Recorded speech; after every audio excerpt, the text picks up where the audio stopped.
And welcome back to Fizzy's Wacky World of Wrestling, and this is part 5 of 5 of a review of Monday Night Raw from April 7th, 2014, from the New Orleans Arena in New Orleans, Louisiana.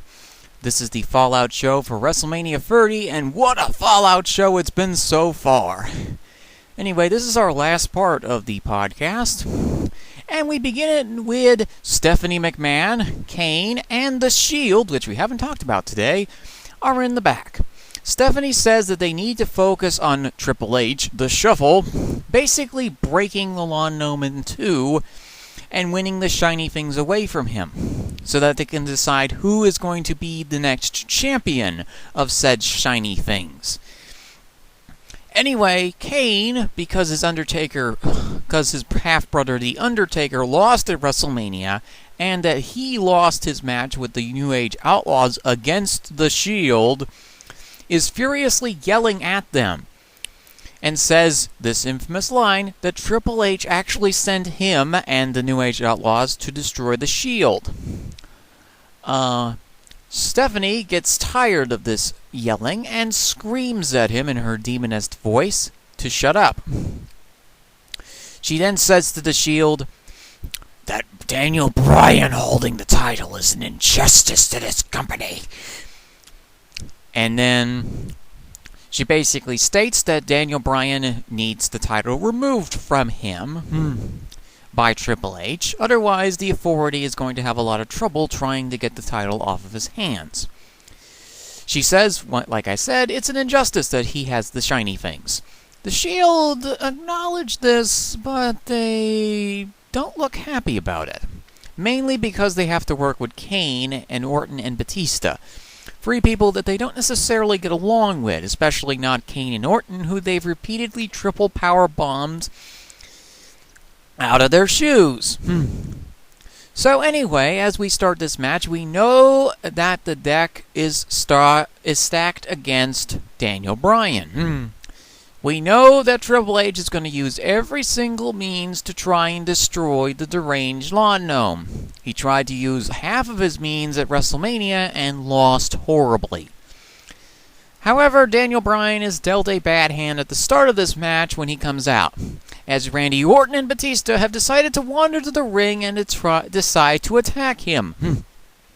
Orton and Batista both hit their finishing maneuvers on him, and then hellfire raises from the Titantron as Kane, the Auditor of Evil, makes his appearance.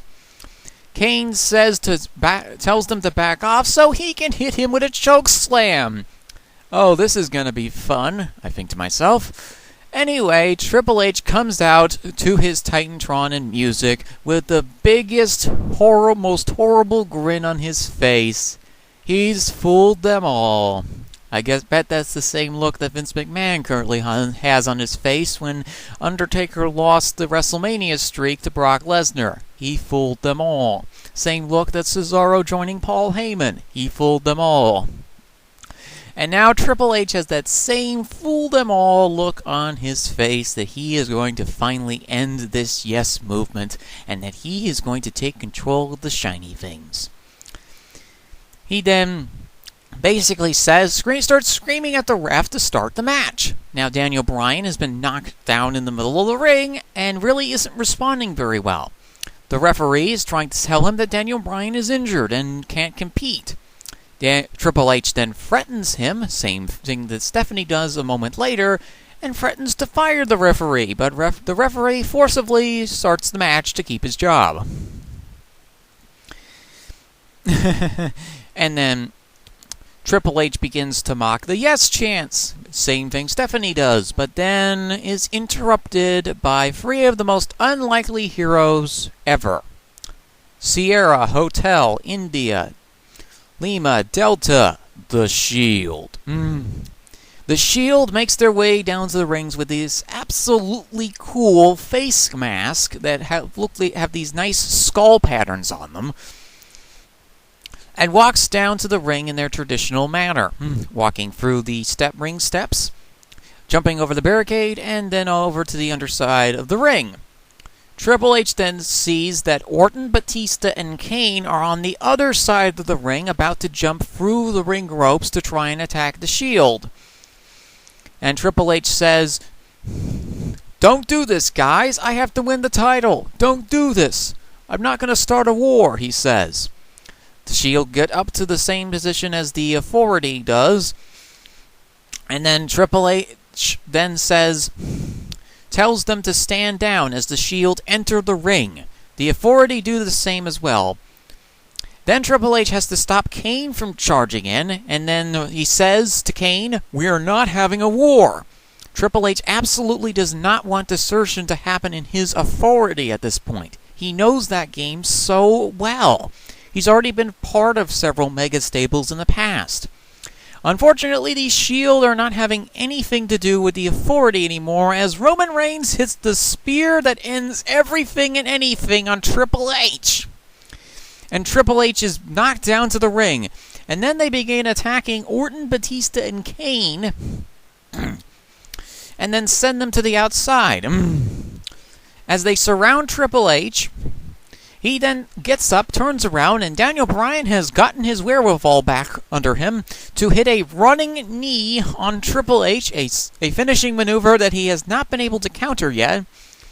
The Minions drag Triple H out of the ring and he then says to the Shield, "You want a war? You got a war." And starts screaming and yelling at, this is going to be the end of the Shield, as well as the end of the reign of Daniel Bryan, as we close out the show. Wow, what a great ending segment. The Shield have decided to turn their allegiance to Daniel Bryan, surprisingly. Despite the fact that they have triple powerbombed him 50,000 times, apparently they seem to gain some kind of grudging respect for him. And because the Authority has now trampled over the Shield's yard, which they believe is theirs, the Shield now wants to completely destroy the Authority, starting with Kane, then continuing on with their favorite target, Randy Orton, and then finally taking on the potato himself, Batista. Triple H, for his part, has now made a seriously big error in his reign of terror.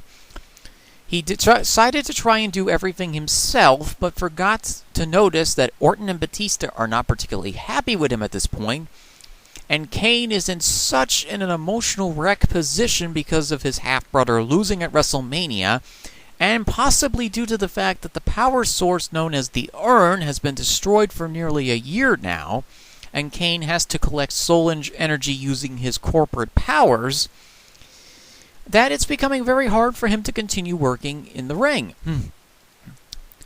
So we have a very interesting dynamic where we have a champion that the Authority absolutely hates. We now have a renegade band of mercenaries that are going to cause immense amounts of trouble for the Authority, the Shield, and honestly, the Authority doesn't really have the weapons to take out the Shield unless they sick Brock Lesnar on them. Because Batista doesn't have the tools necessary anymore to sustain an attack by Reigns. Orton has not done well against Seth Rollins in the past. And Dean Ambrose is such a wild card that you can't predict anything that he does. They have smashed and crushed super teams in the past in their matches. So we now have a case where Daniel Bryan has to go up against a wide variety of challengers now. You have Orton, Batista, Lesnar, Cesaro, and potentially other challengers to come up for the belt, especially if John Cena decides to turn heel. So you have potentially 5-6 challengers in the next several months to take on Daniel Bryan for the championship. That's a really great story. With the main event picture and scene basically set at this point, they can now start focusing their attentions to try and beef up the mid-card, which has been rather lacking recently. Big E Langston is doing an okay job as Intercontinental Champion, but you can tell that his heart is not in this right now. He needs a promo or something to sink into in order to establish that, yes, he is the Intercontinental Champion. He now has this shiny thing. Same thing for Dean Ambrose. He needs a feud. Potentially having him go for a gauntlet-style battle royale match and have him lose the championship to Osea debuting Bo Dallas is a great idea. That was suggested by a couple of wrestling fans on the site that I frequent. It actually is going to be on this site. This podcast. Anyway, that's actually a really great idea. Bo Dallas winning the championship from Dean Ambrose after a gauntlet. So, anyway, this was an absolutely fantastic show from top to bottom. You had surprise debuts, legends giving their last call, streaks ending, and so many other things happening at the same time. You have to think to yourself, wow, this was one of the best Raws in years. It was amazing. The theme of this show is pretty simple. A new era. The reality era may have been announced a few weeks ago, but this has been an ongoing thing that has been going on for a few years now, since the pipe bomb promo done by CM Punk. There are so many new superstars now in the ring. It freshens up everything. They're now relying on their call-ups from NXT to do an amazing job, and I think that they're very capable of doing said job. You have a solid main event right now. You have potential to turn some of the guys that you've had face for so many years, like Sheamus and Kofi Kingston, heel, as well as possibly Rey Mysterio, and even John Cena has potential for a heel turn, to freshen up your main event and mid-card scene. You have many new debuts that can go around in the mid-card to destroy everybody, and everything is looking really good from a booking standpoint right now. I really like the way that they've done things at this point.